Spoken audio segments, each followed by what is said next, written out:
What would a perfect day in eating look like?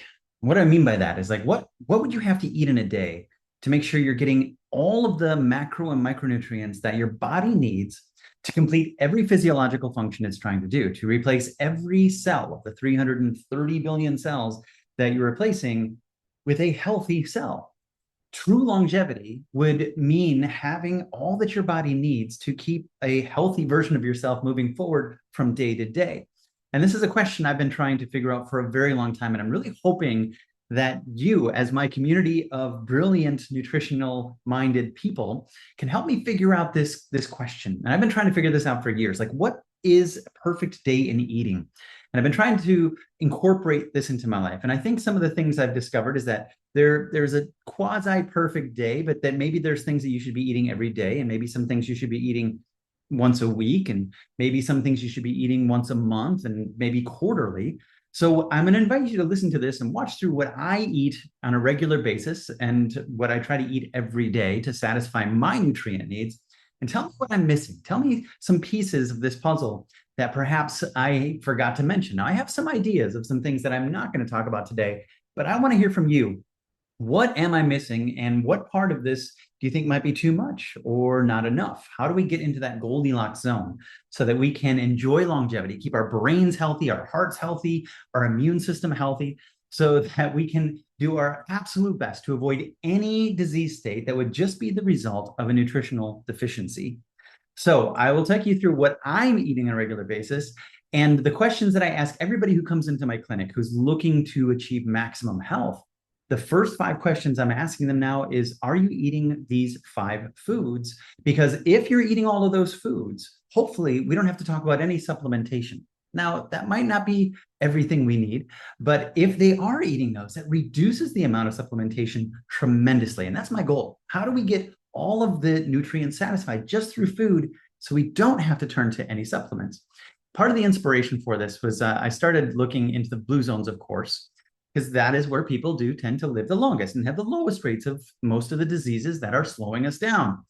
And the number one longevity food, I would say right now, in my opinion, and I'd love to hear somebody else's suggestion for this and their rationale, but is beans. And so beans are the cornerstone of every Blue Zones diet in the world. Black beans in Nicoya, lentils, garbanzos, white beans in Mediterranean. And I love this down here. One 5-country study financed by the World Health Organization found that eating 20 grams of beans daily reduced any person's risk of dying in any year by about 8%. Okay, so my question is, how do we get that 8% up to 80% or 100%? Like, what else should we add to the plate? And now this bean thing makes sense because what we're looking at here is, look at all the micronutrients. I mean, it's one of nature's multivitamins. There's so much in there. We've got zinc and vitamin B, multiple forms of it, folate in a whole food form, potassium, phosphorus, magnesium. So this is a lot of what the standard American diet's missing. So it stands to reason that we're going to get a ton of benefit just by adding those things in. But I'm going to tell you all what I break my fast with every day that I'm in clinic. I have a bowl of this sitting in the refrigerator, and I break it with sauerkraut. Now, a lot of people don't realize this, but sauerkraut has a tremendous amount of whole food vitamin C, vitamin K2 for vegans. It also has the ability to create the right environment in your colon to help support your microbiome. So just a little bit every day. Anybody who's followed this seems to be enjoying a tremendous benefit when we get them to do this regularly.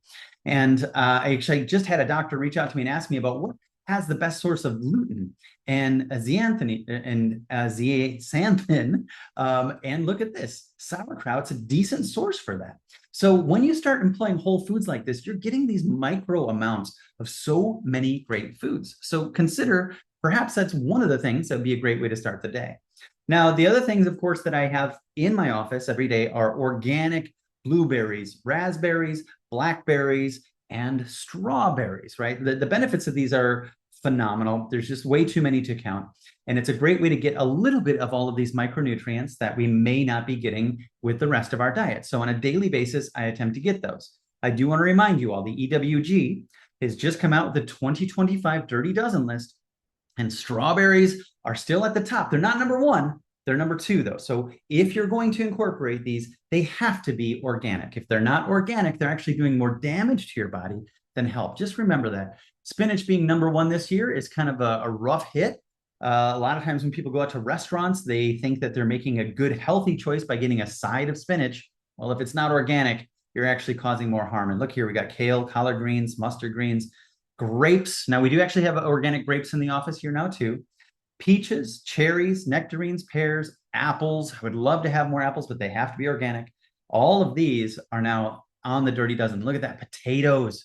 So be careful now. Oh, somebody's gonna be mad at me for bringing that one up because French fries, right, are unavoidable in some people's lives. They just cannot go a certain period of time in their life without French fries. Well, know now that they are on the Dirty Dozen list. So just see if you can find an organic source. That would be awesome. But also know if you're not feeling great and you've been eating a lot of potatoes, then that might be what's going on there. Okay, so I have the berries, and then I also have a bowl of raw, organic, and sprouted nuts and seeds. In fact, almost every day I have walnuts, I have pecans, I have Brazil nut or two, and pumpkin seeds. Those are the basic four that I always have there. And occasionally we throw in some macadamia nuts, some pistachios, some peely nuts. These offer fiber, fat, protein, and again, these are some of nature's multivitamins. Now, this is where I start my day with those. I'm getting the fiber.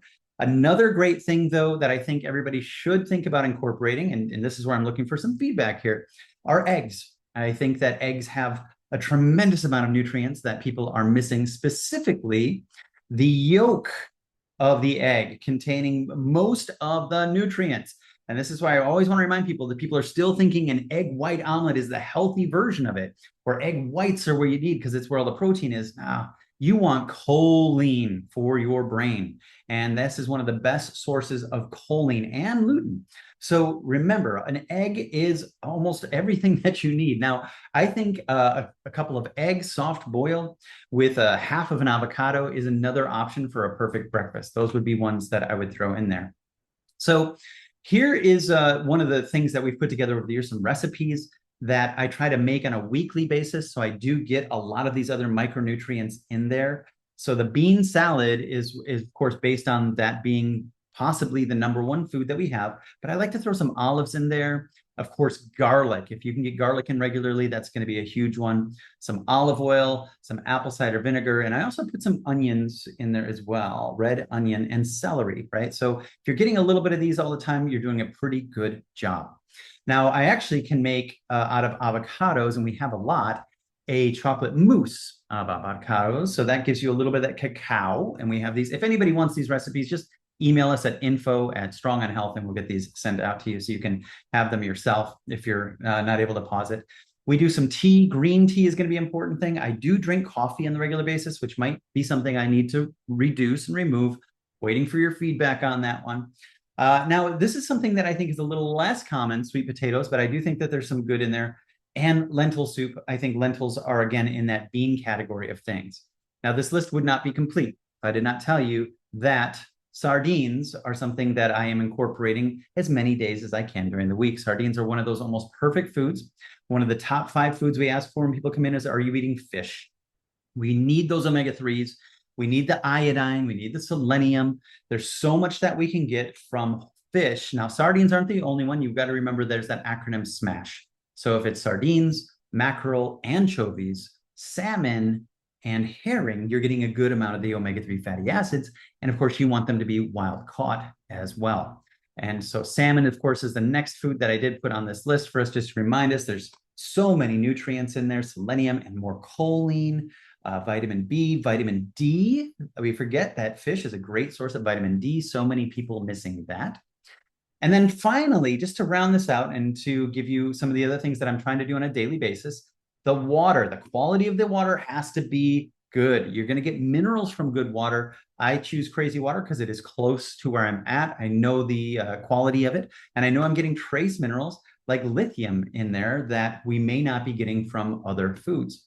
And one last honorable mention that I would say is beets. Beets are one of those things that I think we should be working in there on the fairly regular basis. Maybe not daily, but maybe. This is where I want to hear from you. So what did I miss in that? If these are the things that I'm trying to eat every day, And I'm trying to make sure that I'm getting everything that I need from a micro and macronutrient perspective. What are your thoughts? What are some things that I could sprinkle in there? Or what are some things that I should be doing monthly or maybe weekly? But especially, what are the ones that I'm missing daily? Now, I do have a whole program that I've created for myself that outlines what I think I should be doing on a weekly basis, including a 24-hour fast once a week, including how I change it up week by week through the month and over the course of every quarter. So I have this whole plan that I've written out for myself that addresses every organ, cell, and tissue in my body over the course of a whole 12-month calendar. And that's what my elite longevity program is. So when people are ready to go all in on their health and they really want to reset everything and look at what they're wearing and how they're sleeping and how they're thinking and everything, that's the program that I've developed that I want to make sure I have ready for the person who is ready for it. And so that's what I'm creating. And I love your feedback and your help in making sure that when I do guide people through this, I'm not missing anything. So I need you to see my blind spots for me. Tell me what I'm missing. Help us create this perfect day in health, perfect week in health, perfect month, and perfect year in health. And together, this longevity piece is going to become more of a ritual, more something that everybody has access to so we can all enjoy it together and be the healthiest versions of ourselves. Thanks for watching. Thank you for being a part of this community. And thank you for all of your comments and your feedback. For any of you who are looking for more information, you can find us here at Strong on Health. You can email us at info@strongonhealth or give us a call, or you can leave a comment and say, hey, how do I find out more? We're here for you. We want to make sure that we're sharing all of the knowledge that we have acquired over many, many, many years and thousands of people to figure out what is going to bring true health and how do we maintain this for as long as possible. Have a great day, and I wish you a long life full of all kinds of robust health. Take care.